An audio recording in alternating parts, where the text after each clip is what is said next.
First bride experience பார்க்கலாமா? இந்த மாதிரிலாம் ரீல்ஸ் போடக்கூடாதுன்னு பார்த்தா நம்மளையுமே இப்போ பேச வச்சுட்டாங்க. 3 இயர்ஸ் பேக் நான் ஒரு பிரைடு புக் பண்ணியிருந்தாங்க. அவங்களுக்கு 4 ஈவெண்ட் நான் அட்டன் பண்ணியிருந்தேன். அந்த மேக்கப் பிடிச்சதுனால அவங்களோட கசின் கேட்டு இந்த லாஸ்ட் ஏப்ரலில் எனக்கு அவங்க மேக்கப் புக் பண்ணியிருந்தாங்க.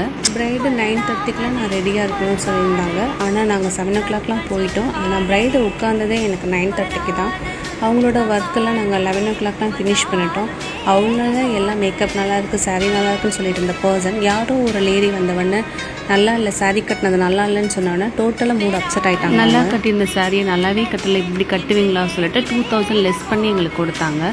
கேட்டதுக்கு நீங்கள் லாஸ்ட்டாக 3 இயர்ஸ் பேக் என்னோடய கசினுக்கு நீங்கள் இது தான் வாங்கினீங்கன்னு சொல்கிறாங்க. நாங்கள் பேசின அமௌண்ட்டு வேறு, அவங்க கொடுத்த அமௌண்ட்டு வேறு. இதுவே நீங்கள் பிரியாணி கார்கிட்ட நீங்கள் கேட்ரிங் பண்ணுறவங்ககிட்ட பிரியாணி குழஞ்சிருச்சுன்னா அவங்கக்கிட்ட லெஸ் பண்ணுவீங்களா? மண்டபத்தில் ஏதாவது ஒரு ப்ராப்ளம்னா அவங்கக்கிட்ட ஒரு 2000 லெஸ் பண்ணுவீங்களா? எப்போவுமே இந்த மேக்கப் ஆர்டிஸ்ட்